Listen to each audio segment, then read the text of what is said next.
Hi everybody, I'm Nadine Hughes and welcome to the May edition of A Balanced Kitchen for balanceMyLife.ca. And it is a beautiful sunny day. Hopefully you can see the sun sort of streaming in through my kitchen here, and I'm glad that we've got some sun. It's still a little bit chilly outside, but it's sunny, and sunny gets me thinking about barbecuing, and it's obviously got Laura thinking about barbecue because she sent me an email saying, "Dear Nadine, can you give me some tips on barbecuing that I could gently suggest to my husband?" I love that, gently suggest to my husband. Because my husband doesn't do any cooking, but he insists on barbecuing. And the problem is that he overcooks the meat and constantly flips and pokes the meat, which I think is wrong. You're right, it's wrong. Maybe you can give me some tips that I can even take over the barbecuing. So Laura, absolutely. Okay, I have this same problem in my house. I do all the cooking in my house. My family does the eating. And yet when it comes to outdoor grilling, my husband all of a sudden thinks that he's, the master of the grill, even though he doesn't know how to cook inside. So I've taken over the barbecuing in my house. I love it. Girls and their grill. It's exciting. I'm actually going to post a couple of articles and recipes that I've done over the last couple of years about barbecuing. You can get it on balanceMyLife.ca, or you can get it at NadineHughes.com, and you'll get some recipes and some additional tips as well. But let's talk about some grilling tips.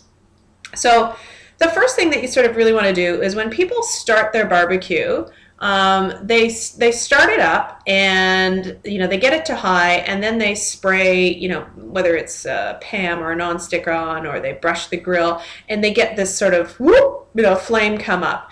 Don't do that. So first of all, you should start with a clean grill. So you should have it cleaned off either after you've cooked off the last one, but I get it. You've had a glass of wine or a beer and a barbecue. Last thing you want to do is clean it off. So you want to make sure that you've cleaned your grill properly, and we'll talk about that at maybe another edition. But you want to make sure that you start with a clean grill before you start your barbecue. You can spray on your grill, a non-stick spray, or you can take a basting brush or even a paper towel and put it on top of the grill. Then light your barbecue, okay? And that will help with a little bit of the non-stick.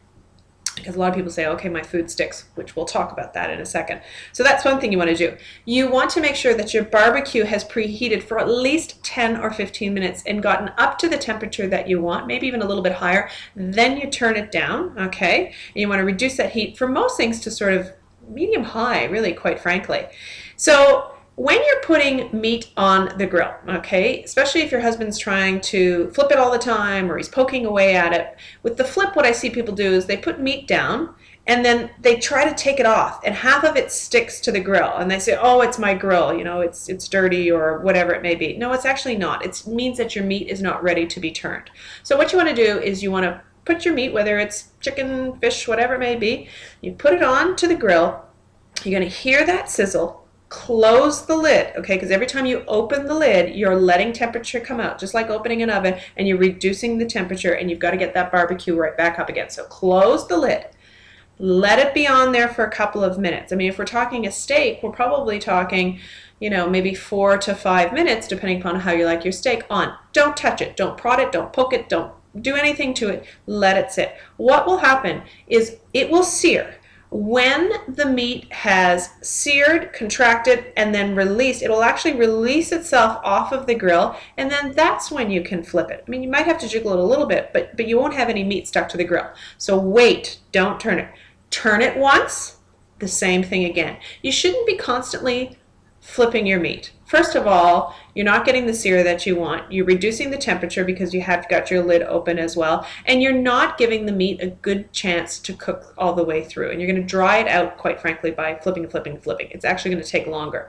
So sear it, let it sit for 4 to 5 minutes if we're talking, steak, 8 to 10 if it's chicken, then turn it, okay? Make sure that your temperature is on medium or medium to high, so that you are not burning it, okay? And that's all you do is you turn it once. So stop with the flipping. The poking, you're letting all the juices out. People keep testing. I want to test. I want to cut it open. Well, every time that you poke it, you cut it, you're actually releasing all of the flavor because you're releasing all of those juices. Again, not dissimilar when you take a roast out of the oven.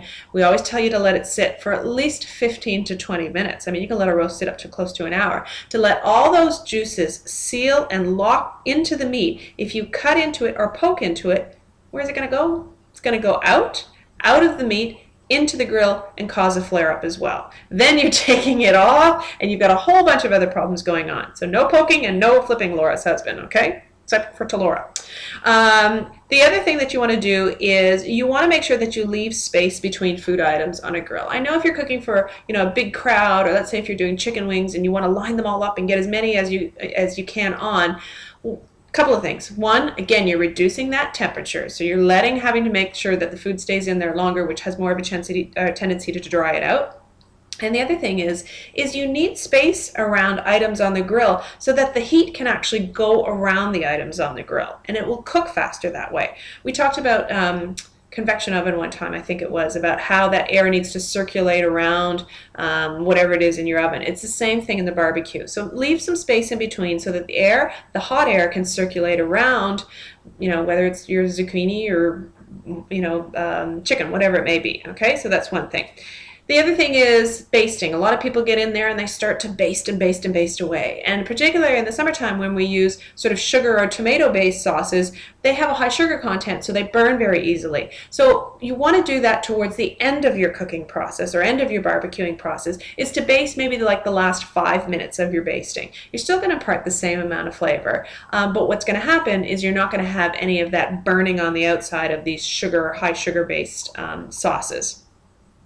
What else did I want to tell you? I wanted to tell you about, what did I want to tell you? Oh, same thing. So when we talked about letting the meat come out of an oven and rest, the same thing, that's what you want to do with the barbecue. Remove it from the barbecue, let it sit on a platter or wooden plate or whatever it may be, and let all those juices come in. Don't cut into it right away. So when you are barbecuing for friends and family, you know, factor in a good 5 to 10 minutes coming off of the barbecue just to sit and let everything you know, sort of come with all the juices locked in. I'm not speaking very well today, am I? Sorry, must be the sunshine. So those are some of the things that you're going to help with the barbecuing. And keep in mind that you can barbecue anything. Okay, I survived, I think, for 8 weeks, I think, at the cottage when our kitchen was being renovated at the cottage, and I did everything on the barbecue. Breakfast, appetizers, lunch, dinner, you name it. You can do it on the barbecue. Experiment a little, get to know it, get out there. Don't just leave it to the boys, girls. Get out there and be the master of your grill. And enjoy this summer, at least anyways. There's some tips. You can go to my website, NadineHughes.com, and look at those articles that I told you about. They've got even more, or balancemylife.ca. Don't forget to send in your question for the June edition. We're going to be drawing another winner to win 3 hours of my time any way you want to use it. Organizing your kitchen, teaching you how to cook, you name it. You get entered into a draw just for sending an email in, okay? So make sure that you do that, and you send that to me, Nadine Hughes at simpatico.ca. And until June, we will see you later. Bye for now.